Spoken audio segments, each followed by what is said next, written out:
Imagine this: you're out on your farm, doing the usual work, checking on the water system that keeps everything alive, the crops, the animals, the whole operation. It's a quiet afternoon. The sun is warm but not too hot, and the steady sound of water flowing through pipes fills the air. Then, out of nowhere, you get a call. Not just any call, a call from the local sheriff's office. Your heart skips a beat. What could this be about? You're not doing anything wrong. You're just taking care of your farm. But then you hear it. The HOA has called 911. Yes, the Homeowners Association, the very group that is supposed to help manage the neighborhood, has called emergency services on you. Why? Because they think you're stealing water. Stealing water from the community's supply. The absurdity of it hits you immediately. How could they think that? You've been on your farm for years, paying your dues, respecting the rules. And now, they're accusing you of something serious, something that could ruin your reputation and your livelihood. You start replaying the last few weeks in your head, trying to think of anything that could have triggered this. Maybe it's that new irrigation system you installed, or the extra water you've been using because the summer has been unusually dry. You don't know, but the idea that someone has gone as far as to call the police on you feels heavy. It's one thing to have disagreements with neighbors or the HOA, but this? Calling 911 over water. That feels like something out of a bad TV drama. What makes it even crazier is that you're not just any farmer. You happen to be a state water inspector. Yes, one of those people who are trained and authorized by the government to monitor water use and make sure everyone is following the law. You know all the rules inside and out. You know where the water comes from, where it goes, and what's allowed. You've spent years learning how to manage water resources fairly and responsibly. So, the idea that the HOA thinks you're some water thief, it's almost laughable. But it's also frustrating. Because here you are, someone who actually works to protect water supplies, being targeted like a criminal. You start thinking about how many times you've had to inspect water systems in that neighborhood. How many times you've been the person making sure everything is fair and square. And now, they don't even recognize you. They don't know your badge, your role, or your purpose. All they see is a farmer with a hose and a water tank. And to them, that's a problem. You take a deep breath and try to stay calm. You know that getting upset won't help. You remind yourself that misunderstandings happen, especially with HOAs. They're often made up of people who want to keep the neighborhood nice, but sometimes they get a little too involved in things that aren't their business. Sometimes they don't check the facts before jumping to conclusions. And sometimes, they let small disagreements turn into big conflicts. You wonder what actually led to this call. Maybe someone saw water running from your property and assumed the worst. Maybe there were complaints from other neighbors about water shortages, and the HOA wanted to find someone to blame. Or maybe it was just a mix-up, a lack of communication, or even jealousy. It's hard to say. But what you do know is that this 911 call is serious. It could lead to investigations, fines, or even legal trouble if things aren't cleared up fast. As you stand there on your farm, phone in hand, you can't help but think about the power of assumptions. How quickly people can make judgments without knowing the full story. How a simple misunderstanding can escalate into something much bigger than it should be. And how important it is to be prepared for these moments, to stay calm and to know your rights. Because here's the thing. Water is one of the most important resources we have. It's life. It's the reason your farm grows food, why animals stay healthy, and why communities survive. Managing water is serious business. And it takes knowledge, care, and sometimes a bit of authority to make sure it's done right. That's why being a state water inspector isn't just a job, it's a responsibility. A responsibility to protect, to educate, and to keep things fair. So, when the HOA calls 911 on you, thinking you're doing something wrong with water, it feels like a challenge. Not just to your work, but to your reputation, your character, and your role in the community. But you also know you have the tools to handle this. You have the facts. You have your badge. You have your experience. And you're ready to show them the truth. Still, it's a strange feeling. To be seen as a troublemaker when all you're doing is your job.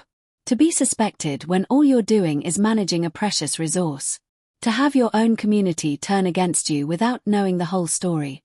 That's the kind of story that makes you want to speak up, to explain, to clear the air. Because nobody wants to be accused of something they didn't do, especially not by the people who are supposed to be neighbors. So you take a moment, steady yourself, and prepare for what's next. Because this isn't just about water. It's about trust. It's about respect. And it's about making sure the truth gets told. And you're ready to do just that. The farm is more than just land, it's a way of life. Every inch, every drop of water, is carefully managed to keep things running smoothly. You know the seasons, the soil, and the importance of water better than anyone else around. The water supply on your farm isn't just for convenience, it's survival. Without it, the crops dry up, the animals suffer, and everything you've worked for is at risk. So when the HOA steps in with accusations, it's not just annoying, it's personal. The Homeowners Association sounds official, but really, it's a group of neighbors who volunteer to enforce rules in the community. Sometimes, those rules make sense, like keeping yards neat or parking organized. Other times, though, the HOA can feel like an overbearing presence, poking into things that don't concern them. And when water, one of the most critical resources, gets involved, things can quickly spiral out of control. In this case, the HOA had been watching the neighborhood's water usage more closely lately. Maybe the drought had everyone on edge. Maybe they were just trying to keep costs down or prevent illegal taps. Whatever the reason, the HOA's board was on high alert. They had noticed something unusual near your property, or at least they thought they did. Rumors started to spread about water disappearing, pipes running longer than usual, or someone using more than their share. Naturally, suspicion fell on you. You remember the day the HOA president showed up at your gate, looking concerned. She asked questions about your water system, about how much you were using, and whether you'd made any recent changes. You explained your irrigation setup, how you'd recently upgraded the system for efficiency, and that everything was within legal limits. But it seemed like that wasn't enough. The doubt lingered. The HOA was not convinced. Then, just a few days later, things escalated. Without warning, the HOA called the police, claiming you were illegally diverting water. To them, this was a serious breach of community rules, something that couldn't be ignored. But to you, it was bewildering. You had done nothing wrong. You'd never even thought about taking water that wasn't yours. All you wanted was to keep your farm healthy. The sheriff's call felt surreal. They wanted to come out, inspect, and investigate. You agreed. After all, you had nothing to hide. But deep down, you knew this would cause ripples. The word investigation sounded heavy and official, like trouble was already building.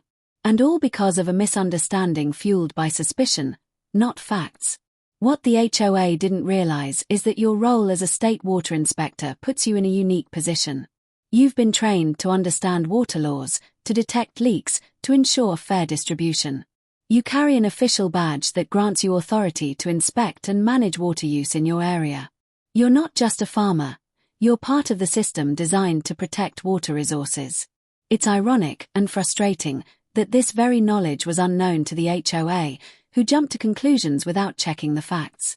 You reflect on your years of training, the countless inspections you've done, and the trust the state has placed in you. Your work has always been about fairness and responsibility. You've helped neighbors fix problems, reported illegal usage, and educated communities on conserving water. It's a role that requires patience, precision, and respect for the law. And now, here you are, being accused of the very thing you're sworn to prevent. You wonder if the HOA's lack of awareness about your job made all the difference. If they had just asked, or taken a moment to learn who you were, none of this would have happened. Instead, they let fear and suspicion guide their actions. It's a reminder of how easily misunderstandings can grow when communication breaks down. You think about the neighbors watching from their windows, probably gossiping or worried about the drama. The farm community is tight-knit, but stories like this can spread fast. Rumors can paint you as a villain, even if the truth is far from it. You know how important reputation is in these circles. One false accusation can take years to fix. Despite the tension, you keep your focus on what matters, your water system and your farm. You check the pipes, the valves, and the flow rates. Everything works perfectly. There's no illegal diversion, no waste, no mistake. Just a well-maintained system doing its job. And you're ready to prove it. Meanwhile, the HOA sends more messages, demanding updates, inspections, and proof. It feels like a battle of wills. They want you to prove you're innocent, as if the burden is yours alone. But you know that water rights and usage are complicated. There are permits, state laws, and regulations all designed to keep things fair. And as a state inspector, you've followed every rule to the letter. You prepare your documents, your permits, and your official credentials. You plan to meet with the HOA board, to clear the air, and to show them the facts. It's important to be calm, professional, and firm. You want to resolve this without more drama, but you also won't let false accusations slide. Through it all, you realize something else. This isn't just about water. It's about trust between neighbors, respect for expertise, and the dangers of jumping to conclusions. It's about how easily fear can turn into conflict, and how important it is to talk before calling the authorities. You start thinking about how this story could help others. How many farmers or homeowners have faced similar situations? How many times has an HOA overstepped, or someone misunderstood a simple situation? Maybe sharing this experience can teach people to listen, to check facts, and to respect roles before making accusations. The sun begins to set on the farm, and you feel a mix of frustration and hope. Frustration because of the unnecessary stress, and hope because you know the truth is on your side. You're ready for the next step, the meeting with the HOA, the chance to explain who you really are, and to protect your farm and your reputation. Because at the end of the day, water is too important to be wasted on misunderstandings. And your role, both as a farmer and as a state water inspector, is to make sure it's used wisely and fairly. When the day came to confront the HOA, you knew it wasn't just a casual chat. This was a moment to set things straight. You arrived with everything prepared, your badge, your official paperwork, and a calm but firm attitude. The last thing you wanted was a confrontation, but you also weren't about to let this misunderstanding go unchallenged. The HOA board members were gathered in their usual meeting room. It had the typical setup: a long table, a few chairs, and a mix of people who looked serious, some a little nervous, and others trying to act in control. As you walked in, you could feel the weight of their expectations. They'd called the police, after all. They believed something was wrong. You had to change that. You started by introducing yourself, not just as the farmer they'd been watching, but as a state water inspector. You explained your role clearly, how you are trained and authorized to manage water supplies, inspect systems, and enforce regulations fairly. You showed your badge, which got a few surprised looks. Some hadn't even known that such a role existed in your community. Then you moved on to the details. You walked them through your water system, how it works, why it's legal and efficient, and how it doesn't affect the community's shared water supply. You showed measurements and records you'd kept, data on water usage, and maintenance logs.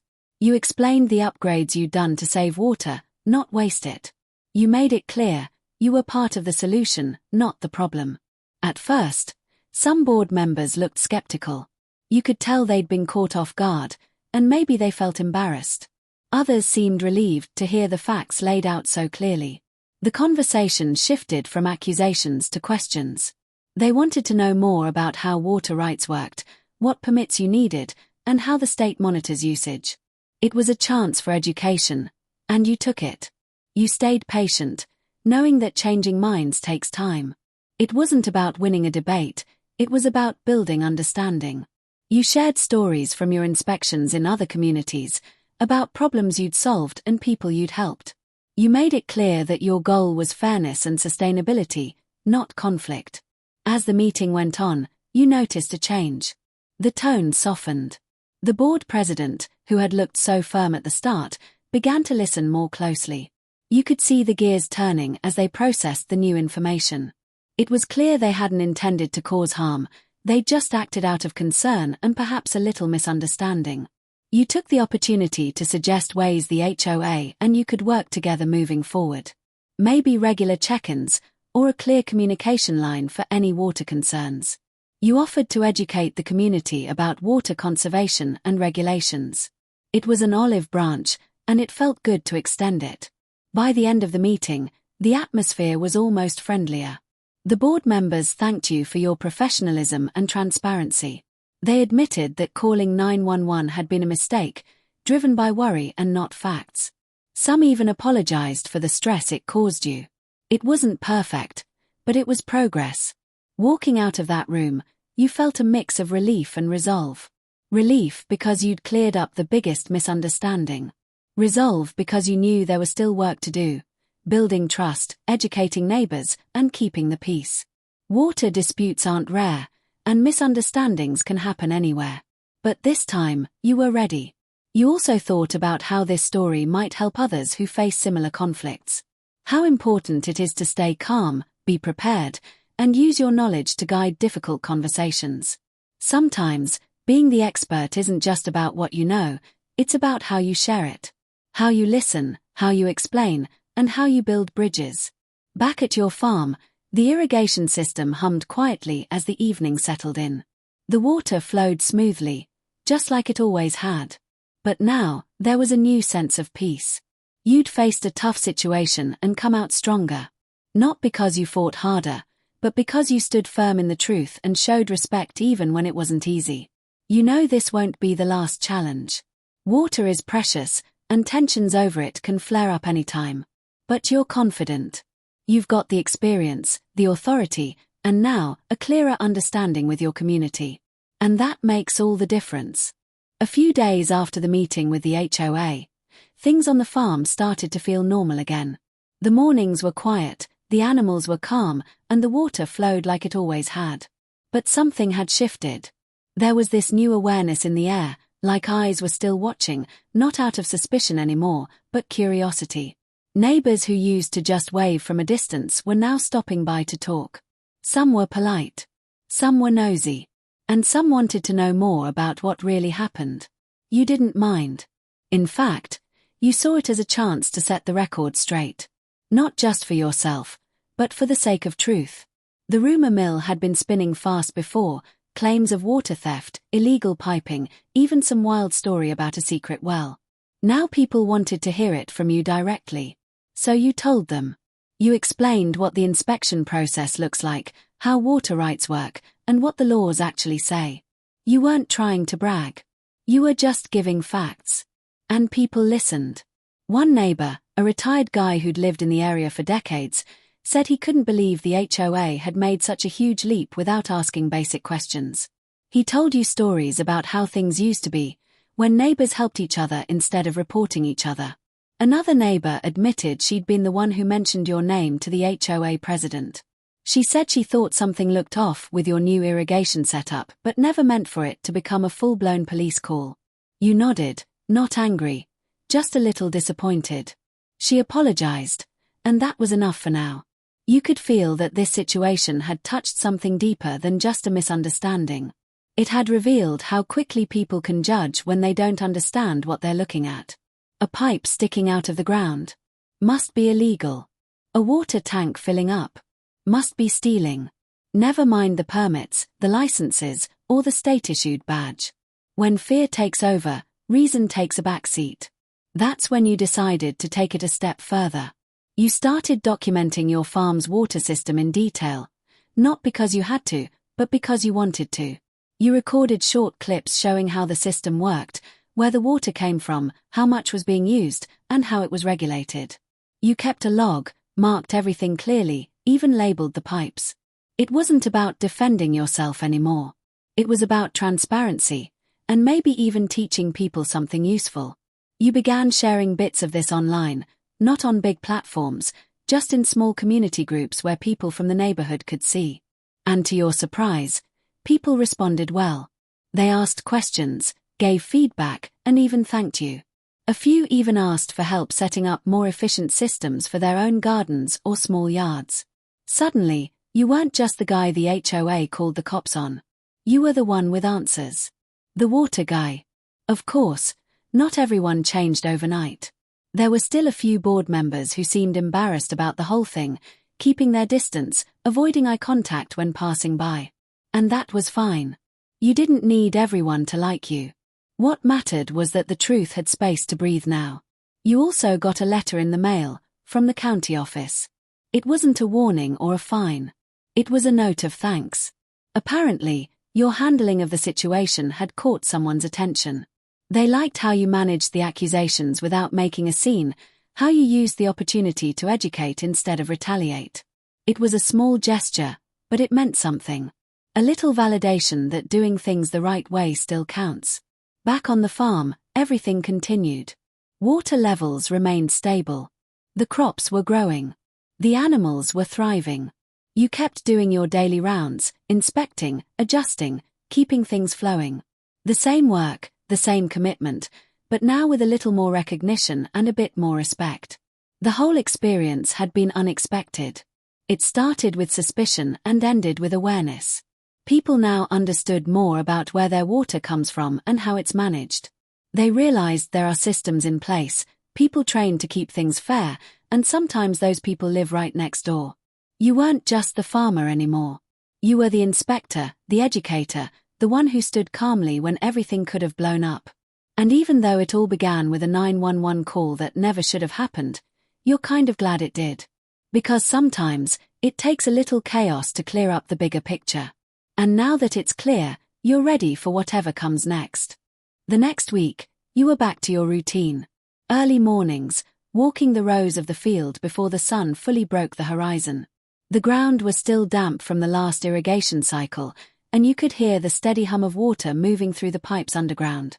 It was peaceful again, but now there was this strange awareness, like you were still being observed, not in a hostile way, but in a curious one. You started noticing people slowing down as they drove past. A few even stopped to ask questions. One guy, who you barely recognized, pulled up in a pickup and said he'd heard about your little water scandal, but then quickly followed it with, "Sounds like you handled it better than most would." You nodded, gave him a brief smile, and explained that facts are always louder than fear, if you're willing to be patient enough to let them speak. That conversation stuck with you. Not because of what he said, but because of what he didn't. No one came out and admitted how fast things had spiraled. No one openly owned up to the rumors they helped spread. But more and more, people started treating you differently. With a kind of cautious respect. Like they weren't sure whether you were still just the farmer or if you were now something more. You didn't let it get to your head. You had work to do. The back pasture needed a new valve connection, and one of the lines near the orchard had been acting up for weeks. You stayed busy, because that's what keeps a farm alive. But with every repair, every inspection, you kept thinking about how one misunderstanding could have cost you everything. If you hadn't been an inspector, if you didn't have that badge, how would this have ended? That question kept coming back, especially when you talked to other local farmers. One of them told you his HOA had started tightening rules about outdoor water use, and he was worried they'd soon start patrolling for violations. Another said he'd been fined just for having a visible water barrel on his side yard. It was like everyone had suddenly become the water police, but with none of the training and all of the suspicion. You realized this wasn't just about your farm anymore. It was bigger. People were scared of shortages, of penalties, of breaking rules they didn't understand. And when people get scared, they look for someone to blame. That someone is often the person using the most water, whether it's legal or not. And if that person happens to be a farmer, it gets even easier to point fingers. So you started writing things down. Not for a report. Not for the state. Just for yourself. Notes on how water rights worked. Common mistakes people make. A guide to spotting leaks. Maybe you'd print it one day. Maybe you'd hand it out at a community meeting or post it online. You didn't know yet. But it felt important to collect what you knew. To protect yourself, and maybe help a few others while you were at it. You thought about that HOA board again, how they looked when you showed them your badge. That mix of confusion and surprise. Maybe even guilt. It was a good reminder that people don't always mean harm, even when they cause it. Sometimes they're just trying to act on what they believe is right, even if they don't have the full picture. That's what made you double down on the idea of transparency. You started labeling parts of your water system more clearly, so even a passerby could see what was what. You put up a small sign by the main valve shed that said, "Inspected and certified by state authority." It was subtle, but enough to quiet whispers before they started. You weren't hiding anything. You never were. Now, people could see that for themselves. And still, the work never stopped. The weather shifted, and the forecast said a dry spell was coming. You adjusted the irrigation schedule, ran a few more tests, and started preparing in case the drought got worse. It wasn't panic, it was just experience. You'd been through this before, and you'd get through it again. Sometimes in the evenings, when everything slowed down, you'd think back to the phone call that started it all. The 911 call that shouldn't have happened. The accusation that could have turned ugly. And yet, in a strange way, it forced a conversation that might not have happened otherwise. You didn't go looking for attention. You didn't ask for a spotlight. But now that it was there, you figured you might as well use it. Not for fame. Not for praise.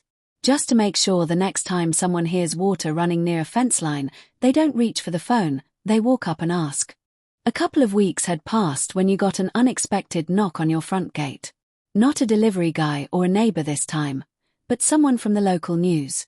Word had spread, more than you realized. Not in the dramatic, viral sense, but in that quiet ripple effect way. A story like yours, a small farm, a mistaken 911 call, and the twist that the accused just happened to be a state water inspector. Well, it had legs. The reporter was polite, professional, and genuinely interested in what had happened. You hesitated at first. You didn't want to stir things up again. But something about their approach seemed different. They weren't looking for a headline to stir drama. They were after the real story. About how misinformation spreads. About what happens when neighbors assume instead of ask. And about the systems that are supposed to protect us, but sometimes need protecting themselves. So you agreed to talk, under one condition. The focus had to be on education. No blaming, no finger-pointing, no sensationalism. Just facts, the process, and what others could learn from your experience. The reporter agreed. The camera crew came out that same afternoon. They followed you through your daily routine. No scripts. No fancy edits. Just you walking the property, checking the valves, explaining how water gets allocated, filtered, and conserved. You showed them your paperwork. Your logbooks. Even the inspection reports from farms across the county that you'd visited in your official role. And then you told them how it felt when someone called 911 on you for doing your job. For using your own water on your own land. You didn't get emotional, but you didn't hold back either. You explained the tension between private rights and community oversight. How the best intentions can sometimes cause the most trouble. And how, instead of letting the situation harden you, you chose to stay open, to inform, not accuse. The segment aired a few days later. It was short, maybe 5 minutes, but it landed. People in your town saw it. Then people in neighboring towns. You started getting messages. Not just from farmers, but from people in HOA communities, city dwellers, and even young students who said they'd never thought about water use that way before. They thanked you for sharing. Some asked questions. A few asked if you'd speak at a school or community meeting. That's when it hit you. Your story had become a kind of resource. Not because it was dramatic, but because it was real. Because it showed how quickly things can get misunderstood, and how calmly things can be corrected if someone's willing to step up and explain. You didn't suddenly turn into a celebrity. That wasn't the point. But your voice carried a little farther now. When people brought up water issues at town hall meetings, your name came up as someone who actually knew what they were talking about. Not just from a textbook, but from the dirt up. You'd earned that place, not by demanding it, but by staying steady when the storm hit. Meanwhile, life on the farm rolled on. The summer heat kicked in hard, and water management became even more critical. You adjusted the irrigation times to early morning and late evening to minimize evaporation. You walked the lines more frequently, checking for leaks, recalibrating flow. Every drop counted. And during those long, quiet walks, you started thinking about how many other farmers might be facing the same kind of tension. Not just over water, but over misunderstanding. Over assumptions from neighbors who don't know the work, the regulations, or the risks. And what if those farmers didn't have a badge? What if they didn't have paperwork ready to go or the confidence to speak up? That's when the idea of writing something bigger started to grow in your mind. A guide, maybe. Something practical. Not a legal manual, but a plain English breakdown of how to protect yourself, your land, and your peace of mind. What to document. How to respond. When to speak up. And how to turn conflict into conversation. You weren't sure what form it would take yet. A blog, maybe.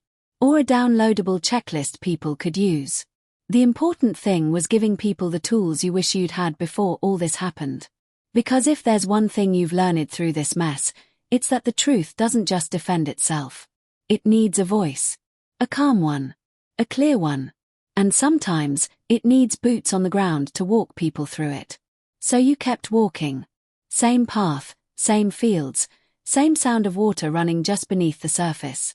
Everything looked the same. But now, you knew, everything had changed.